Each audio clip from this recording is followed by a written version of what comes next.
Good evening, everyone, and welcome to the Board of Directors regular meeting. So at this time, I will call our meeting to order. And the first item on our agenda is the invocation, and that will be given by Jenny Hager. Jenny? Shall we pray? Dear Heavenly Father, we thank you for the opportunity to come here as a group.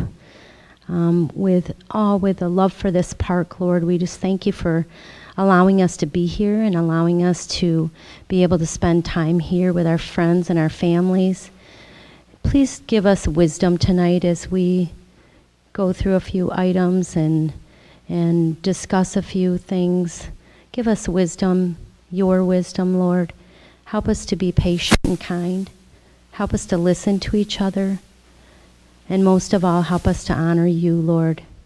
Thank you for this opportunity. Amen.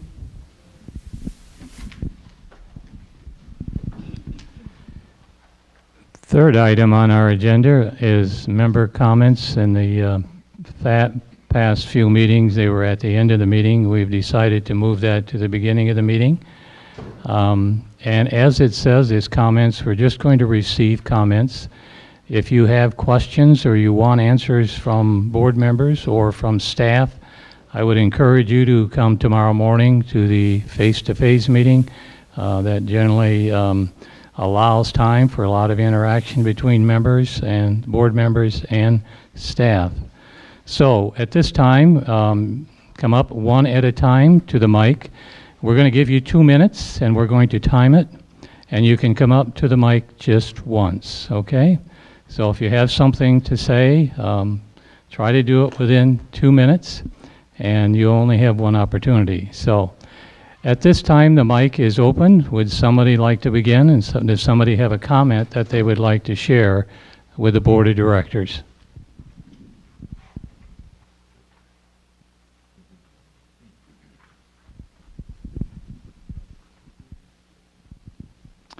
Well, I think that's unusual that we don't have any comments. I'm an unusual guy. Okay. My name's Dave. I live in Phase 6. My name is turned on. You turn on the mic. Well, probably just have to lift it up. How about that?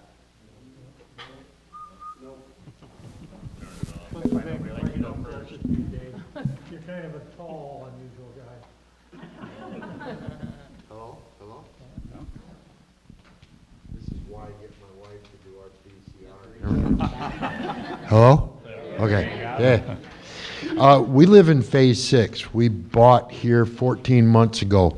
A month ago, it was brought to my attention that I'd have to move my shed because it's 8 feet from the road, 8 inches from our camping unit, as the state calls it. So I'm a little concerned. I have no way to move it. I don't have the room. This was going to be a question, but I understand this is not a period for questions. It's also a function of the state. I realize that. But at some point, I'd like to hear what our thoughts are on that. Not a question, comment. Okay. We will address that. Anybody else?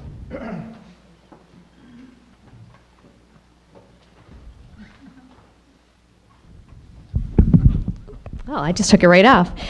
We are Brad and Valerie Lefevre. We are in Phase 4, and we've been members for, I think, 8 years. And we haven't ever been to a board meeting, so I just, I don't know what has transpired with the idea when the indoor pool was taken down, but we just would like to express our thoughts from having a young family here and having utilized the swim lessons for all these years, how detrimental that has really been to us enjoying our membership here.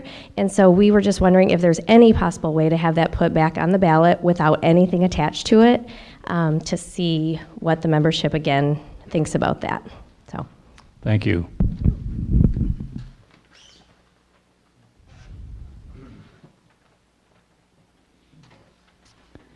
Anyone else?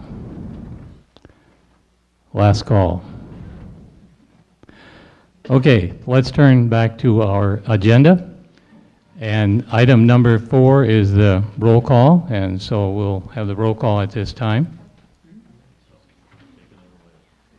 Charles first. Rick Day. Here. Rod Brennan. Here. Jenny Meter. Here. Jim Huff. Here. Dennis King. Here. John Van Duzen. Here.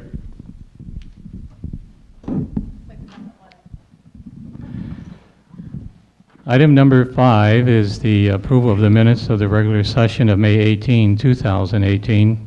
I know the minutes were reviewed at the work session, and all the members have had them for some time, but I'll still ask if, since that time, if there's been another reading and there are any corrections or changes that need to be made to our minutes. Okay, hearing none. All in favor of the minutes as presented for May 18, 2018, would you please say aye? Aye. Opposed, same sign. That is carried. Item number 6 is the approval of new park members. We have 23 new park members. The certificates were all made out, and both the secretary and the chairman have signed them. Any comments, Gene, that you wanted to make? Maybe the percentage you recall? Yeah, this time there was about 8. It's been running an average of about 21% retired to 79% actively working. This time it was 8%. The numbers were small, but that being 23 transfers or sales. So 8% of them were retired, and the balance of them were actively working. So that'll skew the numbers maybe a little bit at the end of the year on an average, but generally it's been running around 22%. Thank you, Gene. Then the next section is executive and personnel and comments by the chairman and the park president. Just one comment by myself is that we have the ribbon cutting for the FEMA projects in Phase 3. That'll be tomorrow at 1 o'clock, and we invite all of you to come. We'll have a number of speakers representing both local, state, and the federal government at that time. So 1 o'clock tomorrow, and it will be at CC6, and I think that's the one right by the pool, right? Yes, okay. Just a point of order, do we make a motion to approve the new park members so we can get that? Yes, we do. So would somebody move that we approve new park members? Okay, motion was made and supported. All in favor signify by saying aye. All opposed, same sign. Okay, that is carried. Thank you, Jim. Okay, then park president comments. I'll turn, oh, you got a mic? I do. Just a few things. One of them relates directly to Dave's comment. We had on the 16th or 13th of June, we had previously invited the DEQ to come out to Sandy Pines to take a look at a few items that we were questioning clarity on, because there's been a lot of differences in the way some of the rules have been managed in the past, and it's like getting a bucket of parts, and you got to try and put something together out of it. So we are certainly hoping to get some consistency. We will get consistency in the way the rules are managed with respect to this 4-foot rule that Dave was talking about. Has been the number one item. It is a state rule, and therefore we had the state come in to take a look at some of the other variations that we have here.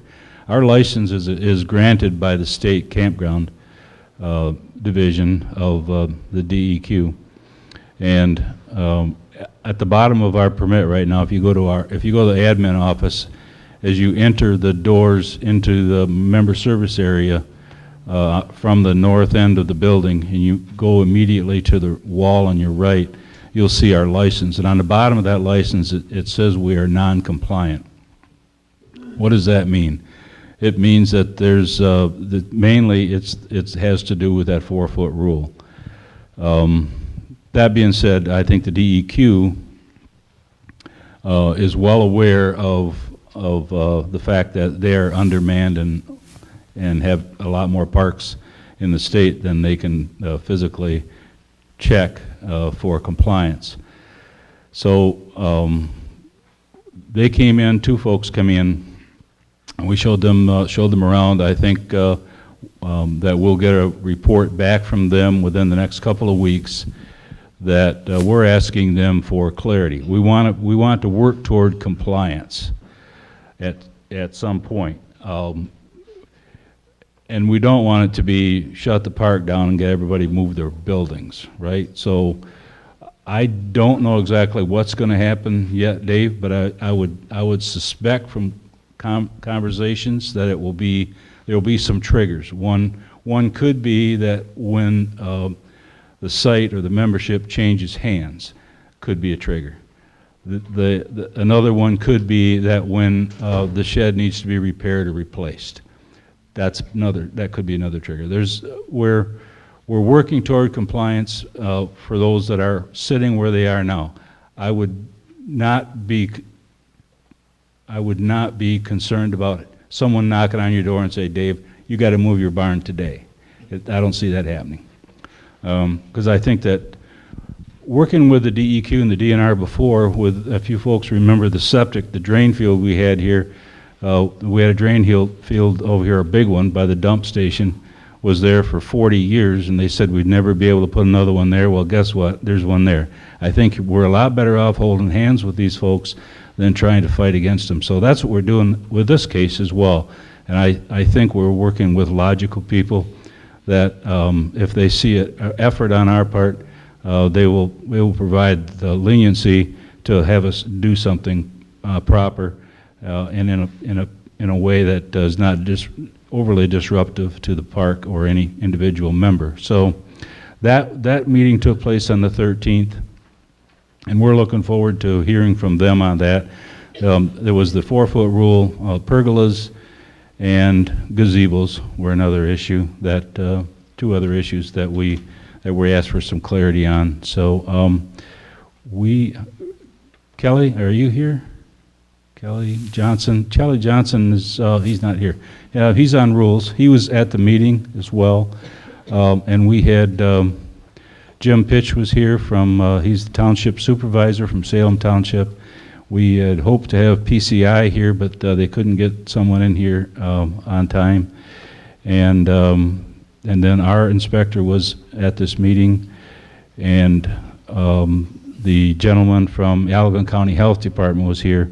So we're working with all the local entities to make sure that they know what we're doing and that we find a plan that'll work for everybody. At this point, if you want to set a building, we will require that you have the 4-foot setback from your living quarters. So anything from now on will be required in that respect. So that's one thing that happened. A little bit later, we had a visit from FEMA. One of the folks from Lansing and one, I believe, from Flint were passing through on their way to Chicago. They asked if they could stop and see the 2 CCs just as a visit. And then another one, the Michigan State Police mitigation officer came along as well. His name is Matt Schnepp. Those 3 folks came through and looked through the buildings. This is not their final review, but it was just a, hey, we're on our way through, let us look at it type of thing. And that meeting went extremely well. They were very impressed with the buildings. They wanted to go over to to the North Beach area where the new application that's currently in to FEMA for final resolution. They wanted to take a look at that, so we showed, we gave them a tour of that. Took them all the way around the outside of the park on golf carts, so they get a good sense of how big this park is and how many people that we actually have. And they actually made some comments about what are the other future projects. So that was kind of I think all in all, it was a good visit. Tomorrow, one of the folks that are coming out of Chicago from FEMA, and they are the ones that this person is a right-hand person to the lady that will make the final decision, and that decision actually we're looking for within the next week or so.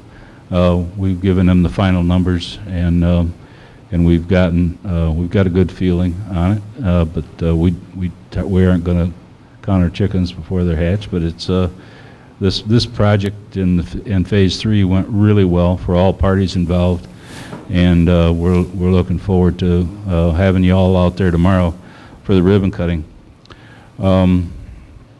And that kind of gives you a status of the current FEMA application as well. And those are mainly the 3 things I wanted to bring up, Don. Okay, thank you, Gene. We'll move on to the appointments. We have 3. First is to appoint new members to the Rules Committee. So we'll need a motion and a support.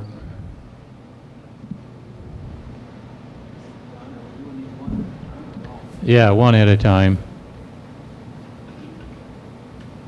Motion to approve Brian and Sherry St. Ange to the Rules Committee. Okay. The motion is to appoint Brian and Sherry St. Ange to the Rules Committee. Any comments or questions? If not, all in favor signify by saying aye. Aye. Contrary, same sign. That is carried.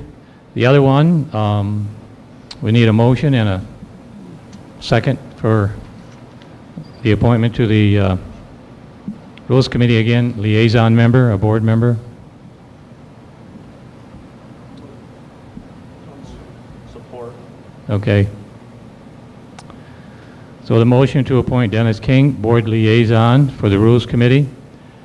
All in favor signify by saying aye. Aye. Opposed, same sign. Then the last one is to appoint Jim Huck as board liaison to the Golf Course Committee. So moved. Okay, it's been moved to appoint Jim Huck, board liaison for the Golf Course Committee. All in favor signify by saying aye. Aye. Opposed, the same sign. That is carried. Item number 7 is a motion concerning vacancies on the Board of Directors. This is on the agenda based upon the advice from the Board of Directors attorney or Sandy Pines attorney.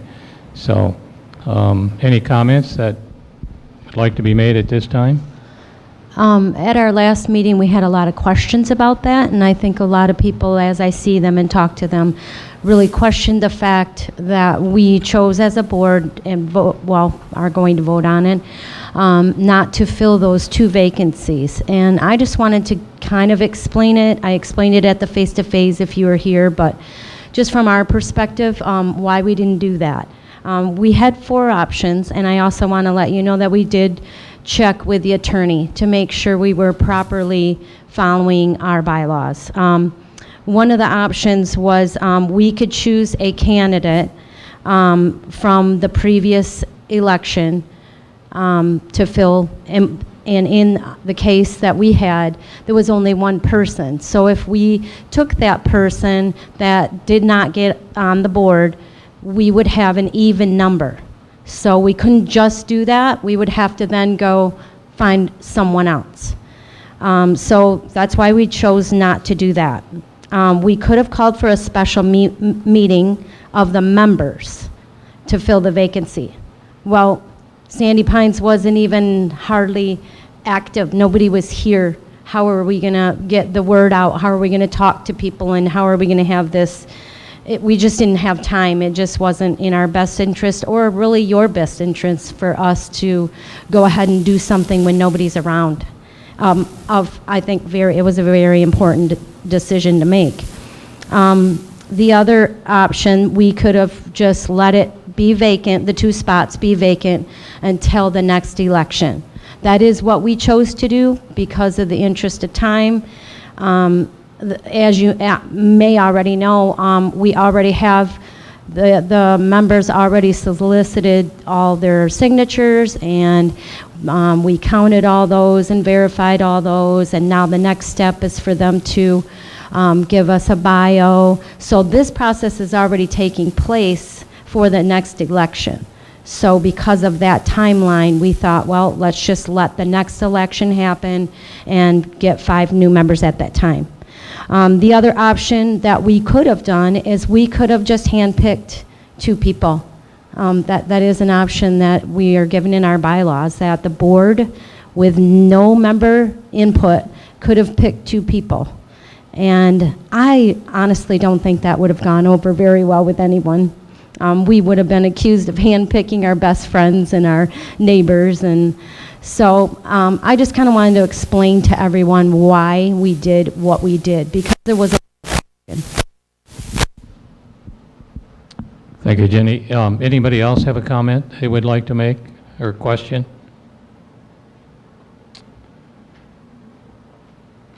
Okay, then we will vote on the motion to fill 2 vacancies currently on the Board of Directors. So we need a motion and a second.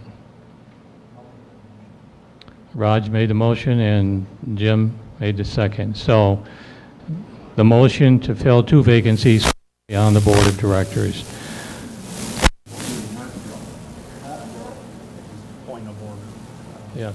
Wouldn't it be to not fill or make a No, motion? no.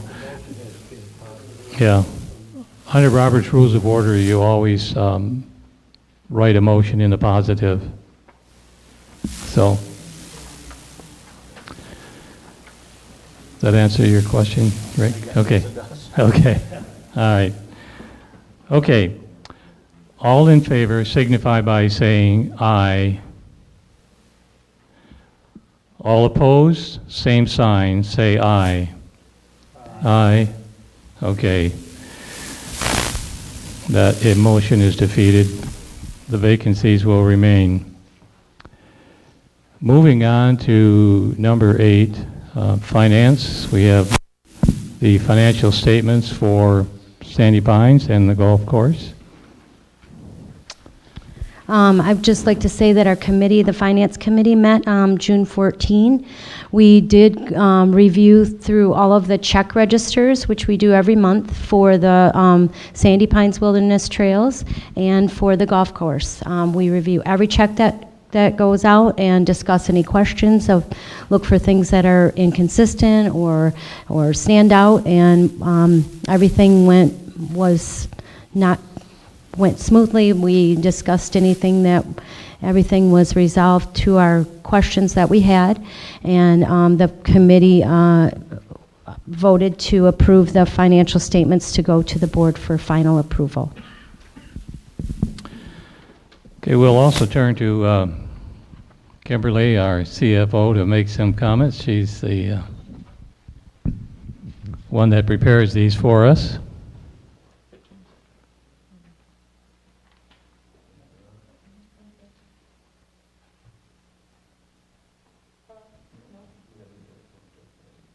All right. Through our meetings, I did discuss with both the Finance Committee and the board. Sandy Pines is recognizing an improved cash position again from prior year to this year at this time.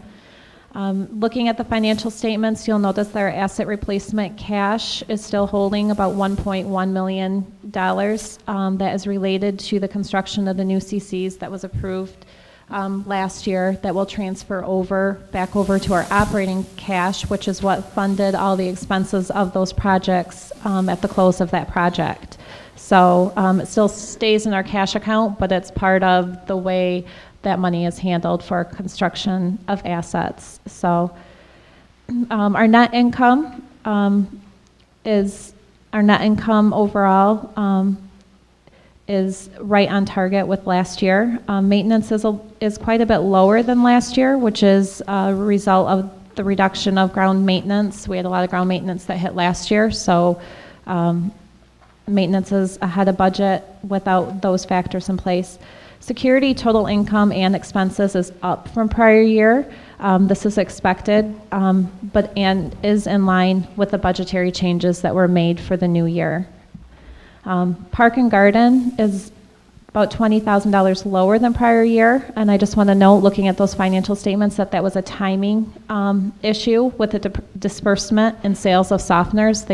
Those took place a little bit later this year than last year, so we expect that to pick up in the next month. Other than that, everything else looks pretty consistent. There's not much more to share from prior month to this month. Thank you, Kimberly. So now we need a motion and a second. Support. Okay, it's been moved and supported to approve the April 2018 financial statements for Sandy Pines financials. So we'll ask for the roll call for that, Kimberly. Charles Burska is absent. Rick Day. Yes. Raj Grinwis. Yes. Jenny Hager. Yes. Jim Huck. Yes. Dennis King. Yes. Don Van Duzer. Yes. All approved. Okay, then the next one is the approval of the financial statements for the golf course.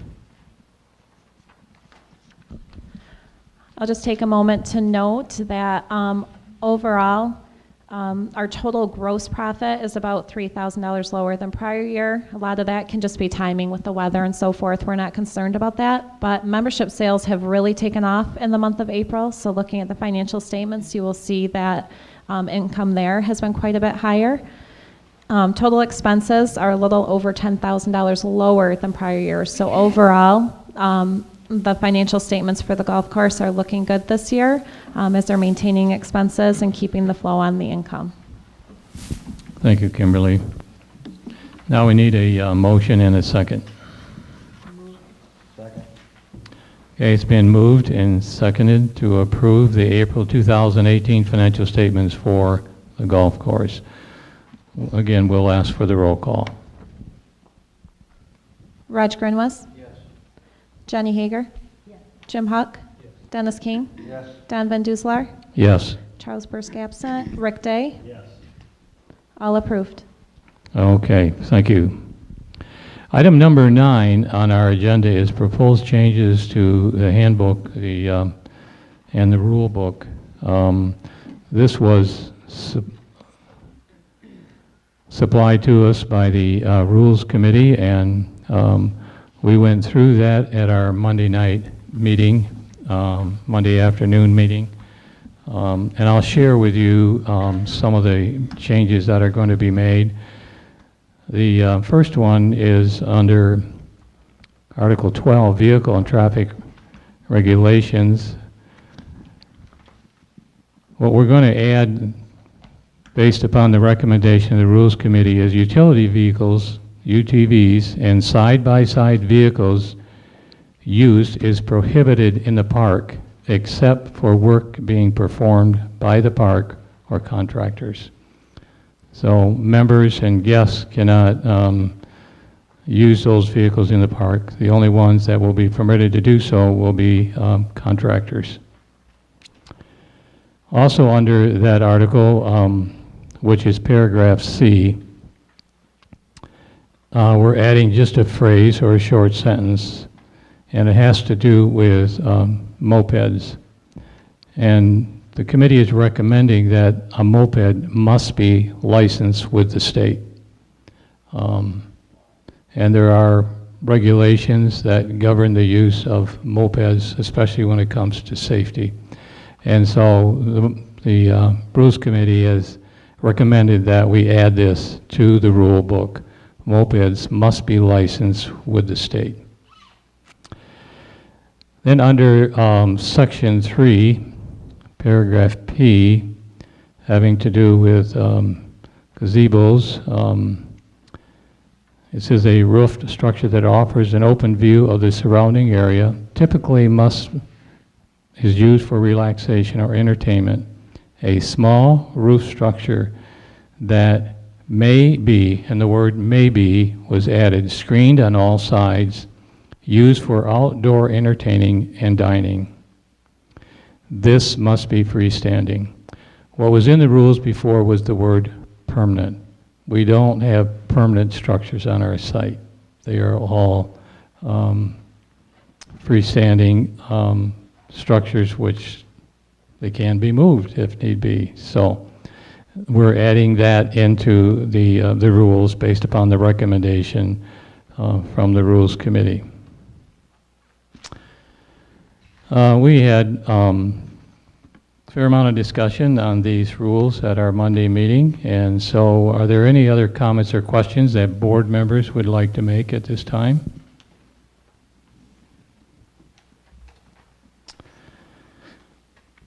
Okay, then we have a resolution. Would someone like to read that resolution, and we'll get a support and we'll vote.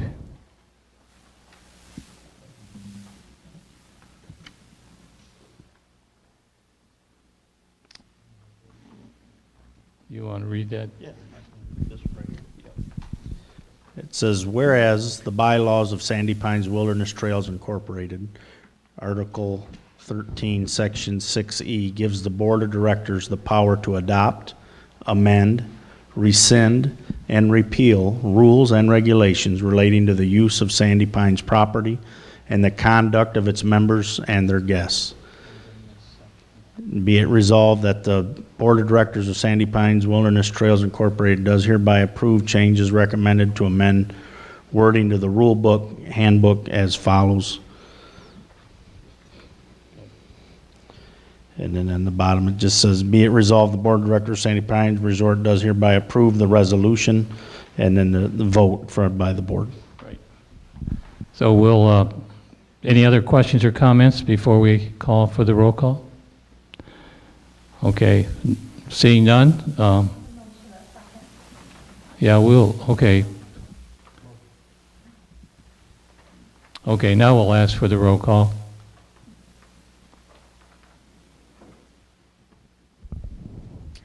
Dennis King? Yes. Don Van Duzelar? Yes. Charles Bursk absent. Rick Day? Yes. Roger Grenwes? Jenny Hager? Yes. Jim Huck? Yes. All approved.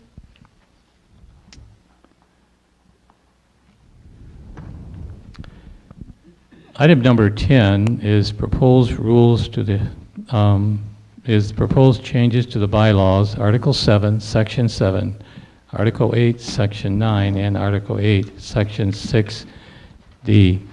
There are 3 items that will be on the ballot, and they will all be on one ballot, but the 3 issues will be voted on separately.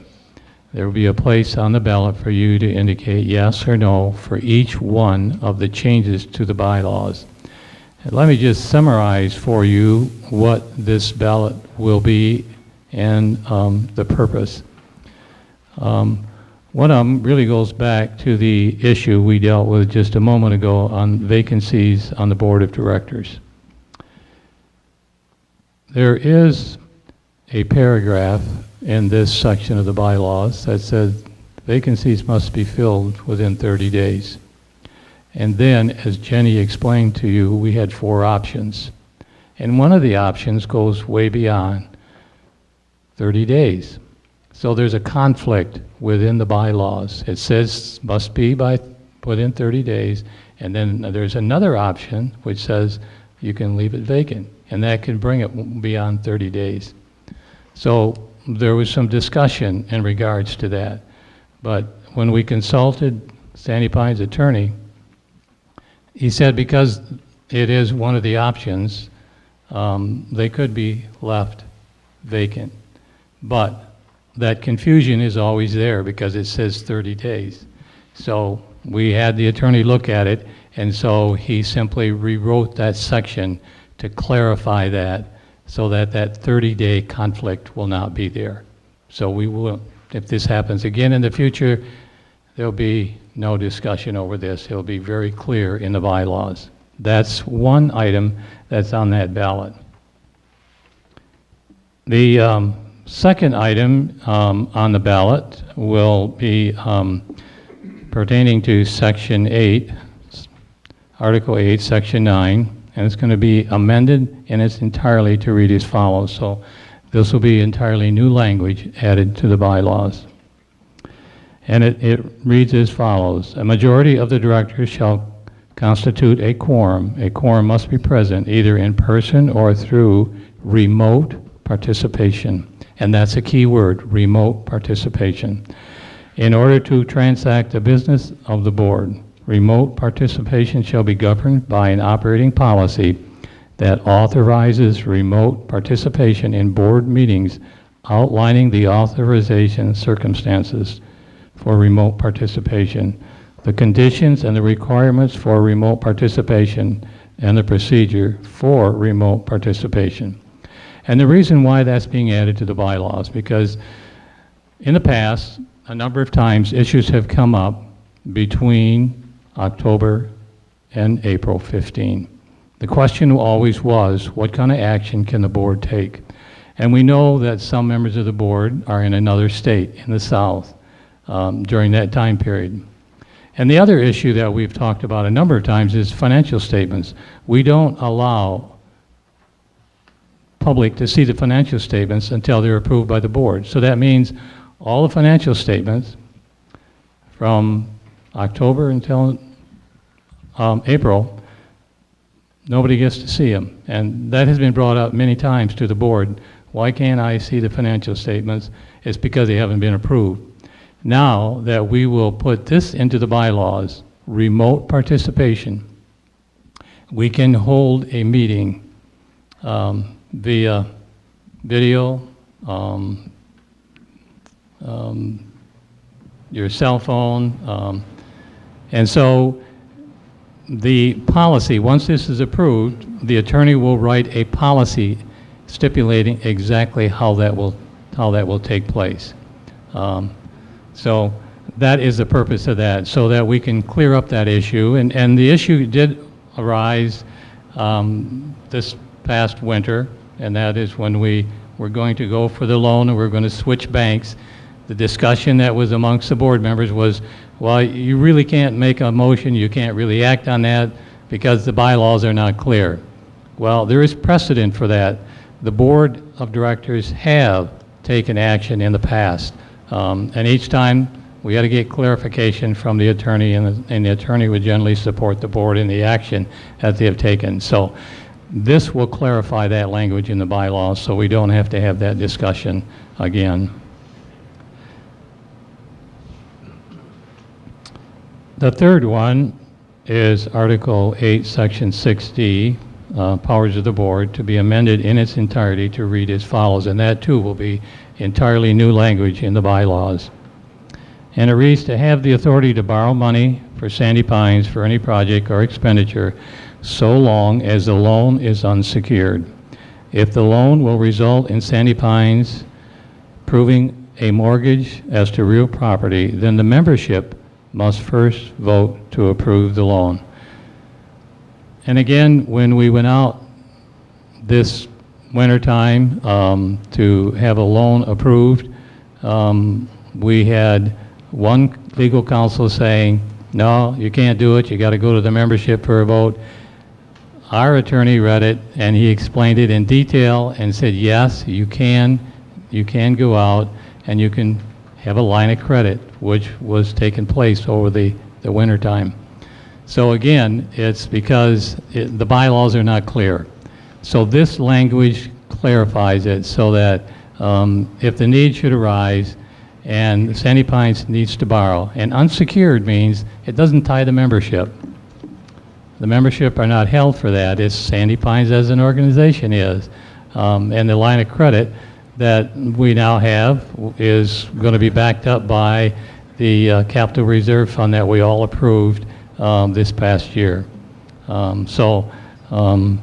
if we do use that line of credit, when the money comes in, the loan will be paid off. So again, it is for the purpose of clarifying the bylaws so that we don't have that issue again. So those three items will be on the ballot in August. Okay. Any comments that board members would like to make or questions? Okay, then we need a motion to approve this ballot language as it is stated, and it be then appear on the ballot in August. Motion to approve as presented for the ballot. Okay, we have a move, it's been moved and supported, so we'll ask for a roll call vote on this ballot issue. Okay, Charles Bursk absent. Rick Day? Yes. Raj Grinwis? Jenny Hager? Jim Hawk? Dennis King? Don Van Duslar? Yes. All approved. Okay, that brings us through the action items of the board agenda this evening. The next item is old business. We have no other old business. Neither do we have new business to add to this agenda. So we are up to item number 13, and that is the adjournment of the meeting, and we need a motion. Okay, it's been moved and supported to adjourn our meeting. All in favor signify by saying aye. Aye. Opposed, same sign. We are adjourned, and we thank you as an audience for being here this evening.